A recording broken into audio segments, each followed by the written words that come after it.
तुम्हाला संसदेत गाजलेल्या वक्फ बोर्डाविषयी माहिती असेलच. आता वक्फ बोर्ड पुन्हा चर्चेत आलंय ते त्यांच्या एका दाव्यामुळे. हा दावा जमिनीच्या छोट्याशा तुकड्यावर नसून अख्ख्या गावावर केलाय.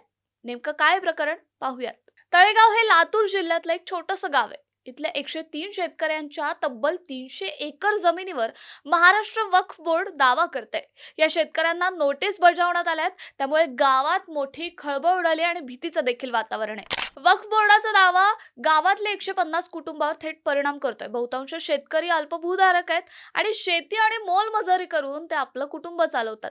जर जमिनी केल्या तर खायचं काय, हा देखील प्रश्न त्यांच्या समोर उभा राहिलाय. मात्र आता हे प्रकरण न्यायालयात असून 20 डिसेंबरला त्याची सुनावणी होणार आहे. शेतकरी कायदेशीर लढाई लढण्यासाठी सज्ज आहेत. मात्र त्यांनी सरकारकडे मागणी केली आहे की वक्फ बोर्डाच्या मनमानीवर कायदेशीर बंधन घालावं. ही केवळ जमिनीची लढाई नाही, तर तळेगावातील शेतकऱ्यांच्या भविष्याची लढाई आहे. शासनाने यामध्ये लक्ष घालून योग्य न्याय मिळवून द्यावा, अशी या गावाची आणि महाराष्ट्राची ही मागणी आहे. मात्र या सगळ्या परिस्थितीविषयी तुम्हाला काय वाटतं? वक्फ बोर्डाचा दावा योग्य आहे का, की शेतकऱ्यांना न्याय मिळायला पाहिजे? तुमचं मत आम्हाला कमेंट बॉक्समध्ये नक्की कळवा आणि पाहत राहा सिविक मिरर.